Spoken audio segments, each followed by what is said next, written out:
Part 1. Listening to service users.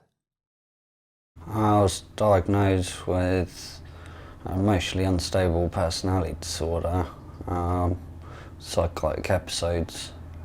I personally think it was just something I was born with. I remember being unwell or unhappy, different when I was little. I've always had this noise like music or TV on in another room.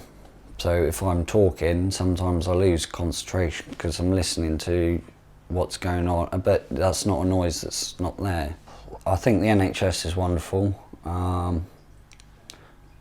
but they pass the buck a lot. I've been passed on so many people, so many services from the NHS, I couldn't tell.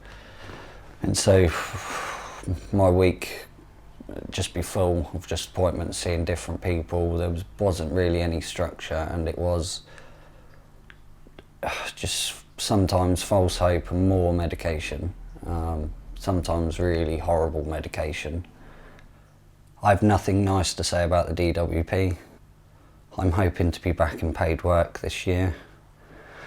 It's taken me a year and a half to get there. They'll help for a few months and then they'll stop, drop you in a hole. There's nothing you can do. I'm not one that doesn't want to work. I got more depressed when I had to come out of work, and they did not support me.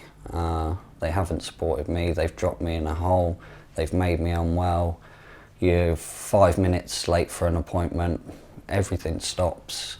I mean, they're worse than the Nazis. You don't get spoken to like a human being. You can't get through on the telephone, you end up wasting your credit, you get more angry, and yeah, they don't care about mental health. I don't think they care about anybody apart from themselves, really. Last month's been hit pretty hard. Everything's been stopped. Both of my benefits have been stopped. I'm not sure if what's happening with the flat. It's an unknown world at the moment. Just can I just get into work until you start stopping things and making my life even more worse than it is, because, you know, I just feel set up to be failed time and time again. But you have to find those employers that want to say, look, okay, we understand, don't take the mickey, but we'll try and work with you when you're unwell and you need a bit of time. But yeah, DWP don't offer jobs like that. The end goal is to help others. I mean, if I can get there, and that is a big if I can get there, I do want to be helping these unmanageable guys, you know, where I was. But also it's just getting through every single day. Right, I'm a recovery support worker. I support people that are in crisis, about to hit crisis, emotional distress. I just get something out of supporting other people. I get something out of making their life better. I get satisfaction out of watching them not make the choices that I made. I think I'm going to be in recovery every day, rest of my life. I think I'll be taking medication maybe for the rest of my life. But what I do get better at every day is coping. Nurse told me in hospital, the food is mood. And that one's always sort of stuck with me, and I laughed. I thought it was quite funny until I did actually start eating properly. A little bit of exercise, eating properly, and then talking. Talking's a big, just that environment that you can sit and talk to somebody. You need bigger places like that where people can go and feel comfortable and talk. It shouldn't be regimented with nurses and doctors, and because they have their qualifications, but I think lived experience is a lot more. You talk to somebody that's been through it, you get so much more out of it. The amount of services we have on the island, they all need to be brought together. They all need to have an understanding of what which person does, and doesn't cross over any work that they've done with the patient, or interfere with any work they've done with a patient. Services need to work together. It's lack of communication amongst all these professionals that know what they're doing, but why can't they share the same information? Sometimes it's traumatising getting someone to talk about what they've been through again and again. Obviously consent and that's got to be given out, but you should just have one computer that says, right, this is what's happened, so if you take over the case you can go, right, this, and just project that story of this person's life, and you can see up until the last time that you engage with them. Professionals are too quick to hand drugs out when it's not necessarily the right option. If your heart's not in it, go and get another job. See too many people in the profession that don't want to be there. Professionals that want to be there, learn more, train more, but don't forget those important words like the love and compassion, and stick with these people. Don't give up. Stay consistent with them, because changes will be made. I can see how frustrating it can be for a professional when they see somebody take a step back, but you've got to be there with the bad times as well as the good times.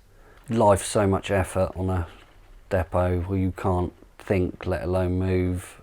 And Heath knew exactly, he knew my criminal background, he knew my drugs past, he knew that I was mentally unwell, and he still gave me that chance. So I started off 2 hours once a week in the garden, and then just starting to achieve more. I'd start feeling better in myself, and then I was going to other parts of the community centre and doing other bits within the Spire. So those 2 hours turned into 1 day a week, then it was 2 days a week. Then I made it my mission to do Monday to Friday, 9 till 3 I think it was. I just wanted to be able to go to an employer and say, I can do it full time. And a lot of people were in the same boat in that atmosphere. So you'll bounce off each other if you need to talk, because I think that's one of the best medicines for people that are unwell, is talking. A lot of people just talk and listen.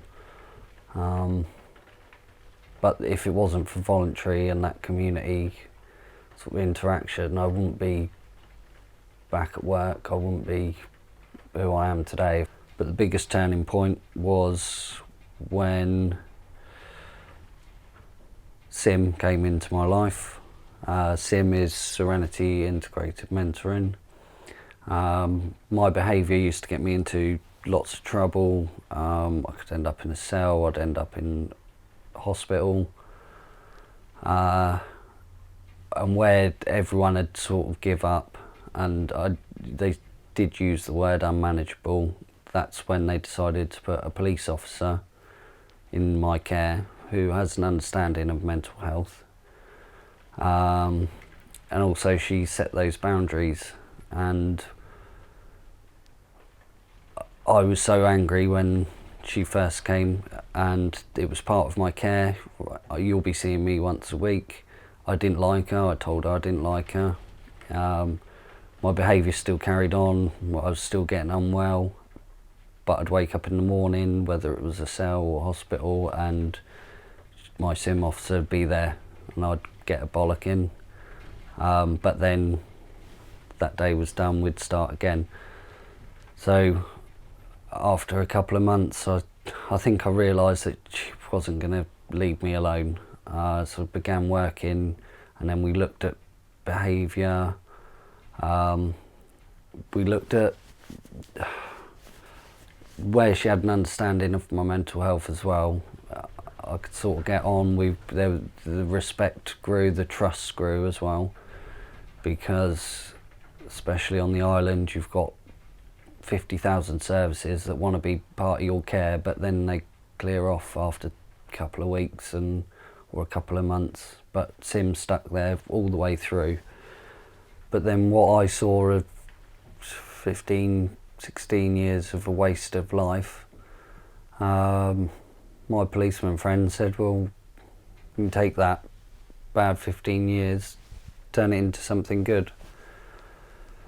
So I never thought I'd end up doing the work that I'm doing today, but it fits. I feel empowered to do something. I'm not too sure where I'm going to end up. I'm still on that road, but I'm using my bad experience, my bad past, to support others in their recovery.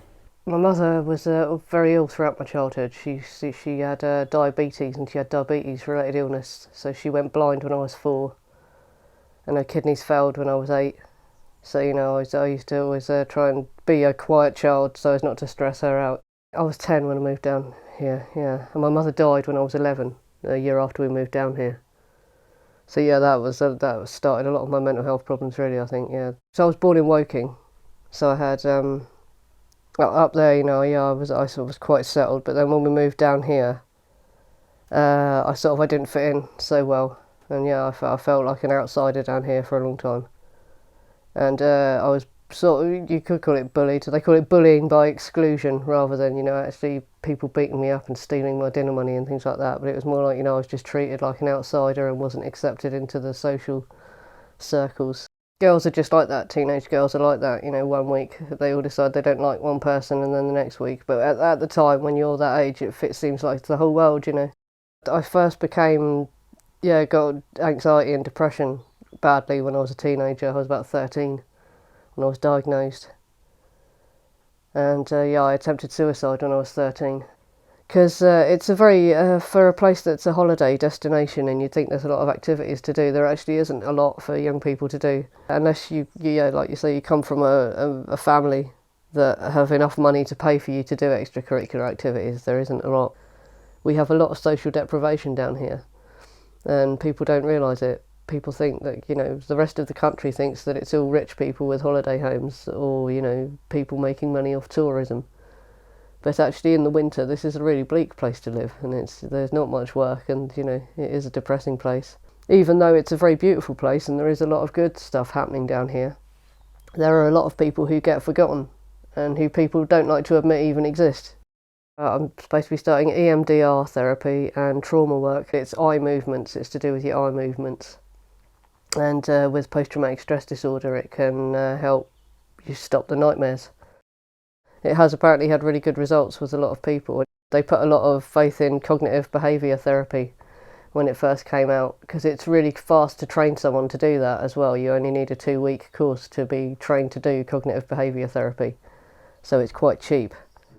But studies are now showing that it doesn't work for everyone anyway. Not everyone responds to it. And even people that do respond to it, within a couple of years, they've slipped back into their old way of thinking. So it's not a cure like they made out it was. They made out that you had cognitive behavioural therapy and you were better. I've always wanted to be a support worker of some sort.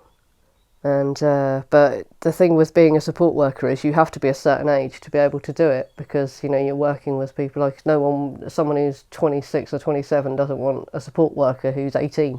It's just patronising, isn't it? So it's taken me until reaching this age to be old enough to do it. And I can actually understand better what people are going through, because I've experienced a lot of it myself. When the new way of assessing people for work came in about 7 years ago now, then things changed dramatically, because suddenly my illness wasn't enough to qualify me for sickness benefit anymore, even though it had been for 10 years and my condition hasn't changed. And we were reassured that everyone who had been long-term on the sick would get into the work-related activity group, and so would have a phased return to work. But when everyone actually got assessed, everyone was just being given 0 points, because I'd been able to go to counselling once a week on my own on the bus. They'd use that as evidence that I could work, as evidence of sociability. If you don't have on your records lots of hospital admissions from suicide attempts or whatever, they try and make out that you're lying about that. And for many years, right since this began, a lot of us have thought that this whole thing was designed to encourage people to commit suicide. They actually literally want us to die. They don't want us to get back to work at all. They just want people to die. Callum's List is, it's just started out as a blog. I think it's still a blog. But when welfare reform first happened and the new work capability assessment was rolled out and people started to get declared fit to work, it became apparent really quickly that a lot of people were dying just after being declared fit to work, either through taking their own lives or just as a result of whatever illness they were applying for benefits for. And so Callum's List is a list of all the names that we know of people that have died, so people that have been reported in the media as having died just after being declared fit to work. But that's only the tip of the iceberg as well, because it's only people that have been reported in newspapers. So obviously only people that had family to make a fuss or whatever, do you know what I mean? So there are probably a lot of people that have died whose relatives didn't want the publicity or just were too grief-stricken, didn't want to make a big deal out of it, or people who simply didn't have family or friends to make a fuss when they died. Some aspects of sending people back to work I do agree with, because yes, people are better off working if you're in a job where you're happy. That's the key thing. If you're happy, and if then and it's not causing you more distress than necessary, then yes, it is more healthy to work. But at the moment, there is not enough support to get back to work. You can't just take someone that's been on the sick for 10 years and go, right, go and get a job, because it's not as simple as that. You need 2 references to be a shelf stacker at Iceland. Nowadays, every job wants 2 references. It's not that easy. You can't just walk into a place and say, have you got any work? And they give you a job and you start that day. The world isn't like that anymore. It is much harder to get a job, so there is not enough support for people getting back into work. They take your money away and they expect you to just be able to walk into a job. It's obviously people that have no, understanding of the harsh reality of what life is like who've put these rules forward, or they wouldn't do it. Either that, or they do understand and they actually want people to fail and they want people to end up on the streets and they want people to end up dead, basically. It's horrific. But yeah, the major thing that I would change is if you tell someone that they've got to find a job, they get more help to find a job, they get more practical help. The DWP itself has to engage with employers and, find employers that are sympathetic to people that have been on the sick for a long time or whatever. God, how would I change it? Well, I'd make, therapy more of a priority than prescribing medication and put more funding into having therapists, because it is counterproductive not, you see, this is the thing that they always underfund mental health services, but people being mentally ill costs us in other areas of society, like people being unemployed and relationship breakdowns and stuff like that. Apparently relationship breakdowns alone cost us millions, like men having to leave a home, or, people splitting up and having to find new homes, and the time off work that they take, and obviously mental illness, people taking time off work because they're mentally ill, or being completely unemployed and on ESA because they're mentally ill. All these things cost us money, so it's counterproductive to not give someone therapy, Yeah, well, they've been better than any of the government agencies, without the voluntary sector places. I don't think any of us would have recovered, if we had to rely on the NHS. I was given domestic abuse counselling by a charity, and I was given I haven't had any therapy off the NHS at all yet, even though they're aware of what happened to me. I'm still on a waiting list, and obviously the NHS don't provide any kind of therapeutic voluntary work or out like that. It's only voluntary sector organisations that are doing that. Yeah, well, Aspire's been really helpful, obviously, because they're very, very welcoming and it's a very relaxed atmosphere. While I do the gardening, it's very satisfying gardening, especially growing vegetables or even flowers, because you see your work pay off. It takes a couple of months, but you see something happen, and doing a garden as well. We clear gardens, they take on contracts, and seeing a garden go from a wasteland that's overgrown to look nice again, it does feel very satisfying. And so it raises your self-esteem, it makes you feel like, you've achieved something that day. Yeah, well, I'm standing for the local council for Ryde North East and the town council for Ryde North East. Because, it would be great to have some,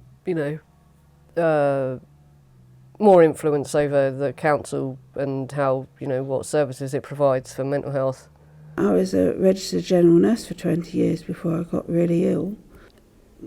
It came to the fore in 2003 when I got seriously ill with severe depression. But on hindsight, I think I've had problems since I was 8. When my brother left home and left a note on the table saying, "Gone to Canada, John." That was it.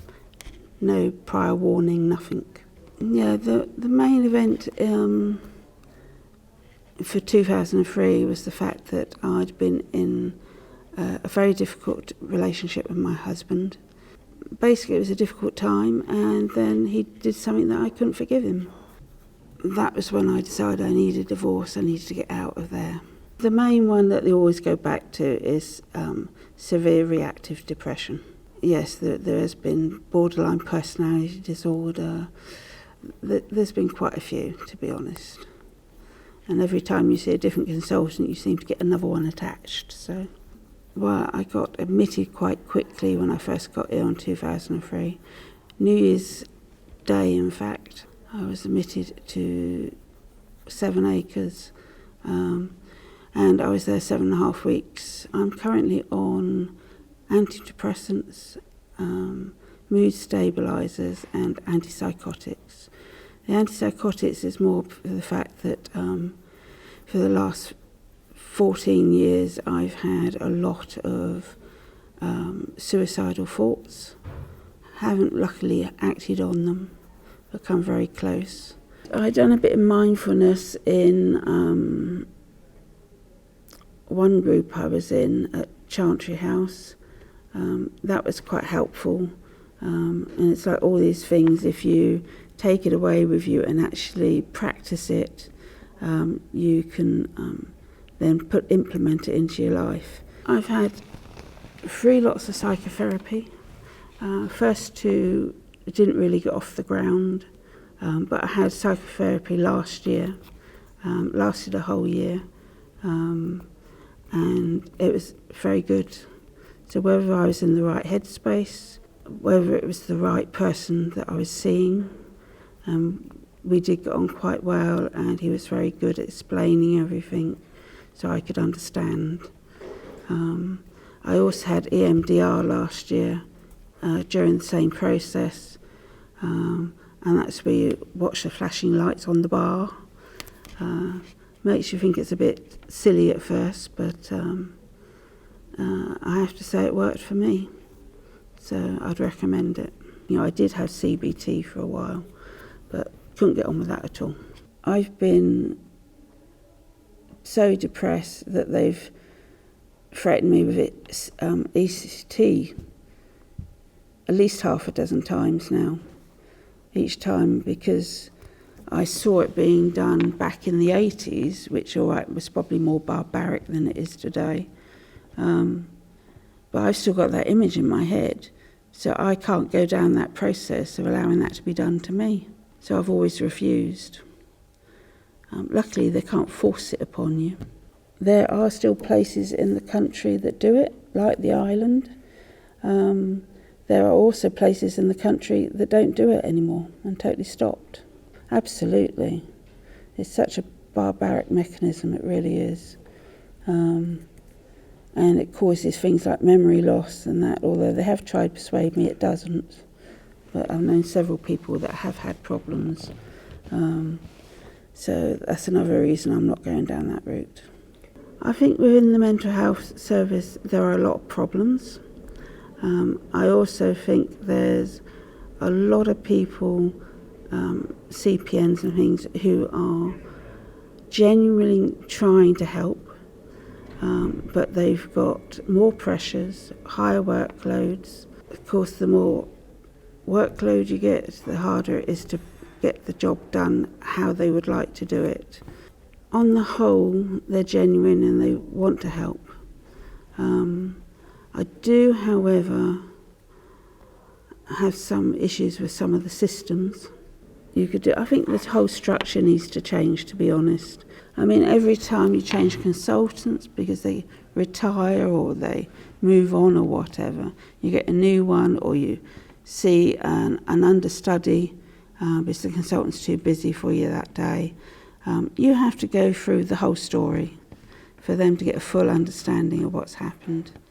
And that just rakes it all back up again and makes it very difficult to manage afterwards. You'd think that they would read enough before they see you, but I don't know that they do. It's like you can phone up out of hours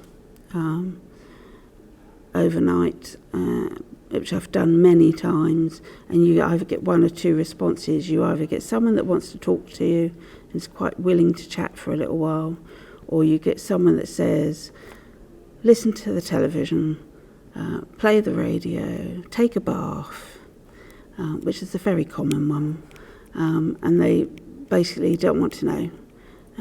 They just try and get you to distract yourself. But normally 9 times out of 10, if you're phoning, you've got to the point where every distraction hasn't worked and you need something else in place. But I think if they could change that, that would help, because it just feels very patronising, to be honest.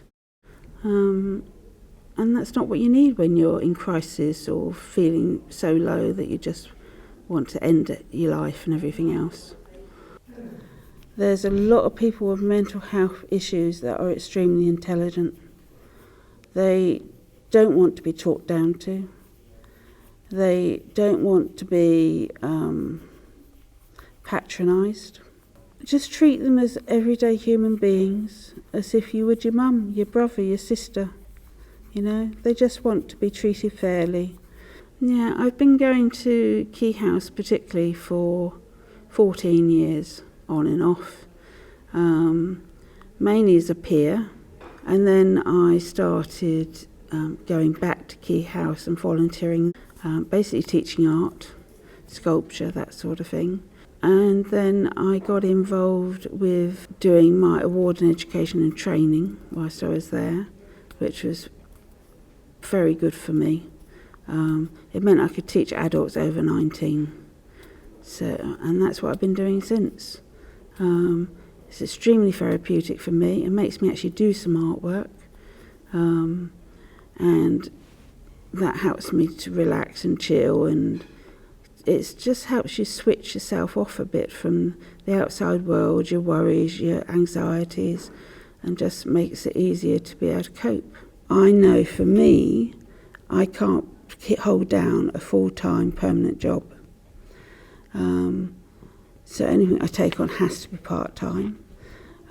It also has to be flexible. The only way that I find that is flexible enough is to have my own business. So I can work the hours I can work, the time of day I can work. So I've set up a small CIC company, which went live on the 2nd of May.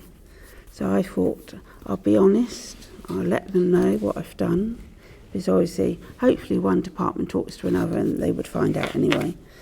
So I asked for another community work form and explained that I'd done, and all of a sudden they decided I can work and everything else. So it's very new, I'm not earning anything, I'm doing 2 hours maybe one week, 5 hours maybe another. It depends on how I am health-wise. I'm not earning any money with the CIC, it's all voluntary anyway, and will be for a couple of years probably, just till I get it up and running. The CIC is set up to help people with mental health problems through teaching them art. So hopefully it brings up their confidence, their self-esteem, and enough that they then feel themselves that they're ready to go out and volunteer, or they're ready to do further education, or hopefully one or two eventually might even go into work. So it's for the benefit of people like me, and I've set it up because I understand what they're going through, where they've been, I've been there. I know all sorts of people with mental health problems of all sorts of types. So I know how to support them, And because you've got lived experience, they trust you more. Find a hobby that you enjoy or you enjoyed in the past.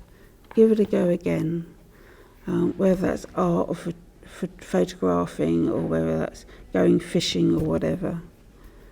Try and focus on that once a week. That's how I started. And as I say, mine developed and moved on forward to other things. 10 people were interviewed for this film, but to tell everyone's story would have made the film almost 3 hours long. So it was decided to tell the stories of just 3 people, those that best represented the ideas, feelings and experiences of everyone that was interviewed. However, everyone's input, the 10 interviewees plus many others who were consulted in off-camera discussions, has gone on to inform the conclusions and guide the recommendations made in the final 2 sections of the film. Part 2. Principles of Recovery. Insights gained while making this film and during 2.5 years of voluntary work at a mental health recovery centre suggest that it's possible to make the following statements with regard to recovery. Every person is an individual who must find their own unique pathway to wellness. However, general principles exist that can help everyone. Principles that can be seen in those who make the most rapid and enduring progress in their recovery. Some of these are as follows. We recover more quickly when we take responsibility for and actively participate in our own healing, and more slowly when we passively wait for someone else to fix us. Having contact with nature, taking gentle exercise and practicing an art or a craft help focus the mind and release inattention, making them a good first step in working through trauma. A person who has aspirations, who makes plans and takes steps towards realizing those plans, recovers more quickly and more fully than a person who doesn't. We feel good when we set ourselves a challenge and attempt to overcome it, and bad when we choose not to set ourselves any challenges. Having a meaningful occupation, not necessarily a job, just an activity that we find fulfilling, is key to our mental and emotional well-being. If we don't know what we're good at and what we enjoy doing, trying different activities until one finally sticks is a good way to find out. Talking with others who have lived through ordeals similar to our own is a gentle and effective therapy that helps many people. Recovery can be encouraged, but not rushed. A person must feel ready to recover before they will make significant progress, and efforts to push people to do things before they feel ready usually do more harm than good. Taking stock of all that's good and positive in our lives, even those things that we take for granted, like the ability to see and to walk, and feeling gratitude for those things, makes us healthier, happier, and more productive. Helping others is one of the most effective ways of helping ourselves. Difficult circumstances are opportunities for us to grow, but if we focus only on the negative, on our fears and our losses, we're likely to miss the opportunities that arise for us to learn, grow, and make positive changes in our life. Part 3. Problems and Solutions with our services. Problem and Solution 1. Medical records. Problem. Hospitals, GPs and mental health services don't all use the same system for keeping medical records, and the systems they do use aren't compatible with one another, aren't always kept up to date, and aren't always being referred to before consultations with service users, which means that service users are being asked to describe their circumstances and recount traumatic past experiences over and over again, causing distress, frustration, and hindering forward progress. One solution would be for the council, NHS, or an island-based organisation to take the initiative and organise a meeting of mental health service heads to discuss which one system they will all transition over to and make standard, or, if no one system is fit for purpose, decide if a new system needs designing and putting in place. Problem and Solution 2. Finding services. Problem. Some services are nearly impossible to find out about. They don't have a website, they don't put posters on notice boards, circulate leaflets or offer any outreach programs, so that countless people who qualify for their support aren't getting it. In this day and age, every service that's being funded to help people should have at least a simple one-page website that explains what they do, who they're there to help, when they're open, and how people can get in touch and access their services. It costs virtually nothing to build and maintain a simple site like that, Nor does it cost much to have posters and leaflets printed, or for staff to visit community centres and other services to talk about what they do. And in addition to services broadcasting their existence, a map that shows the locations and gives a summary of all of our services would be even more helpful. It would be simple and cheap to produce, and could be published online and also made into a poster and a leaflet that could be sent out annually to all the island's GPs and mental health services to inform them, and for them to pin up on notice boards and hand out to inform others. Imagine how much needless confusion, frustration and anxiety could be averted amongst people undergoing crisis if such steps were taken to make our services easier to find. If the council, the NHS or any island-based organisation were to invest in such a map, it's hard to imagine that it wouldn't be extremely well received. Problem and solution 3. Accessing services. Problem. Some services are difficult to access. They put a barrier up where they can only be accessed by a referral form which has to be completed by a support worker. Assuming everyone who needed a support worker had access to one, this system might be fair and reasonable. But in the real world, not everyone who qualifies for a support worker is getting to see one. And so the services that can only be accessed through support worker referrals are also being denied to people. A solution to this problem isn't hard to imagine. It just requires a service to allow self-referrals, to make an online and a paper referral form available that can be completed by anyone. It's not difficult to do, so perhaps it's now time that the services that don't already do this thought about doing it. Problem and solution 4. Listening to service users. Problem. Service users often feel voiceless and powerless when it comes to communicating with the services they attend. They may encounter a problem or have a good idea to change the way something's done, or they may wish to get more involved in the treatment they're receiving. But when there's no clear avenue through which to express their ideas and grievances, it can seem like no one cares. It's in everyone's best interests to have services that are open-minded, flexible, and responsive to the needs of the people who use them, and it doesn't cost anything to listen, so there's no reason why monthly meetings can't be held, which staff, volunteers, and service users are all invited to. Big conversations, where the day-to-day running of the service can be discussed, where ideas can be proposed, plans can be made, and problems can be aired and solved.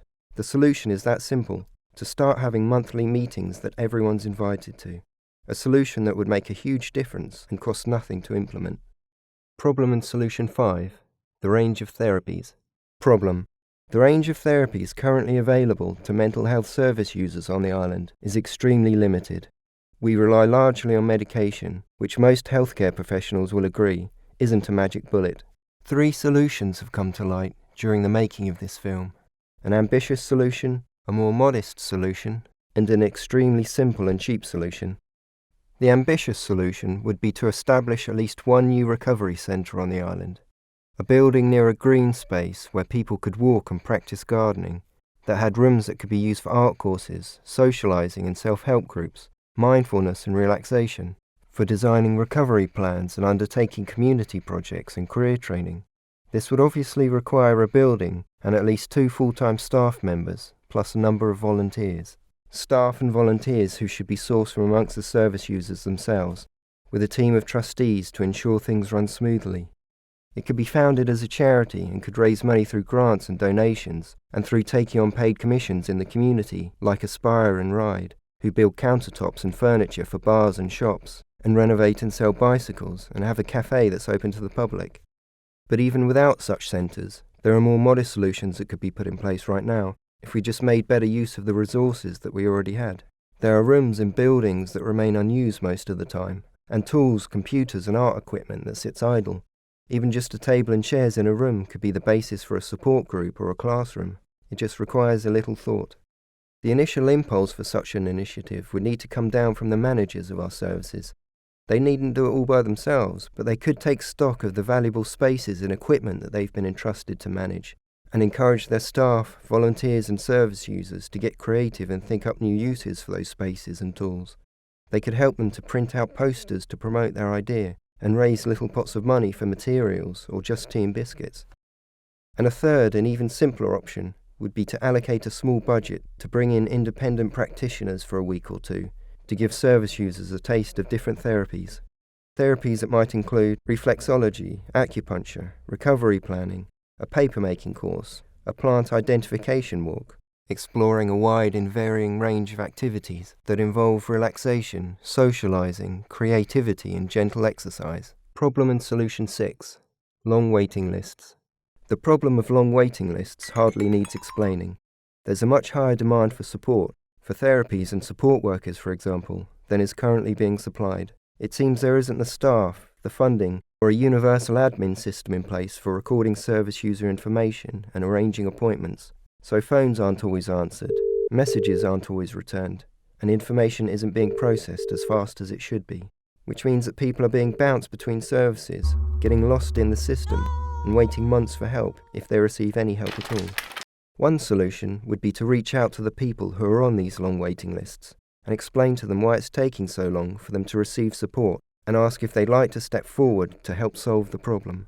Ask for volunteers, people willing to be trained up to deliver some of the therapies that they've been waiting to receive.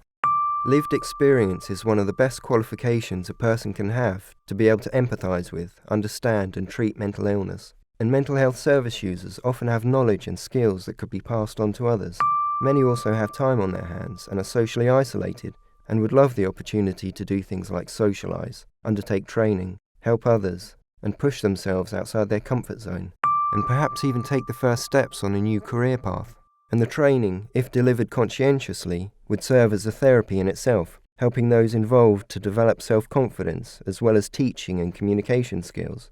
Such an initiative would reduce waiting lists by drawing people off from two ends at once, one set to be trained to deliver these new therapies, and another set to receive them.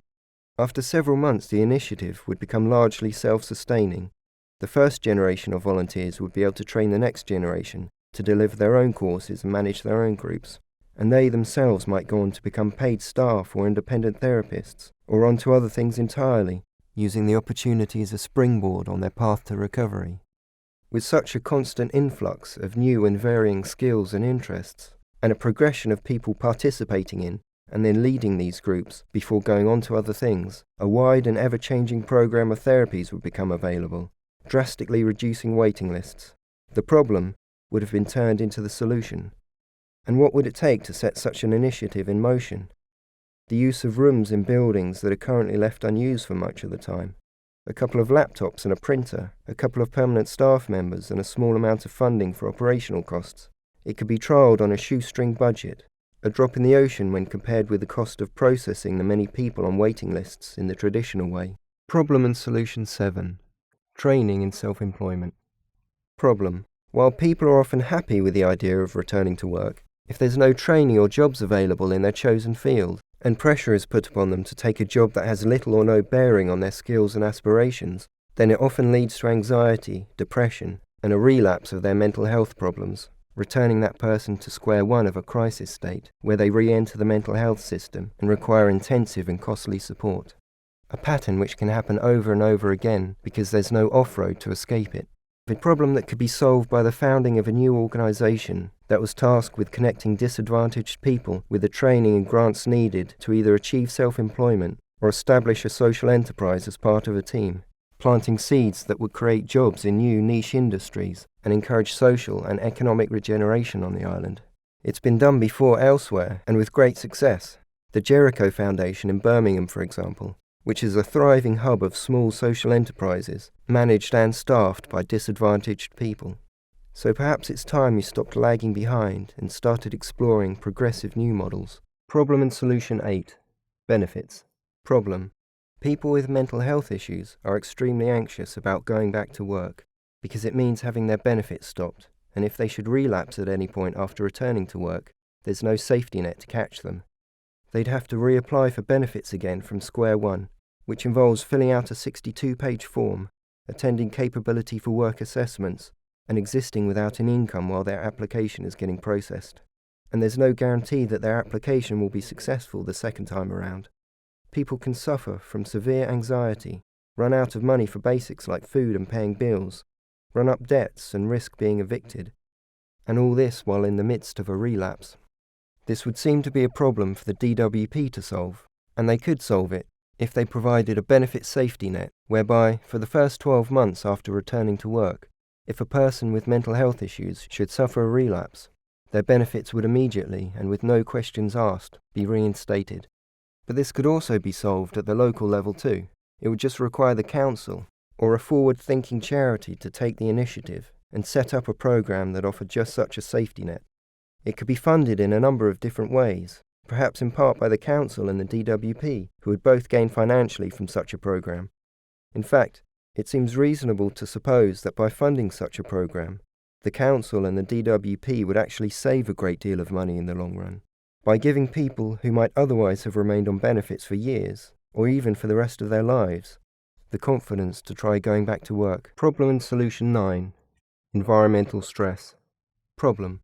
We're exposing ourselves and others needlessly to high levels of stress because we're not thinking about our environment, namely the place where we work or visit every day. But with a little thought and a few simple alterations, we could transform the space around us, making it a much healthier and happier place to be.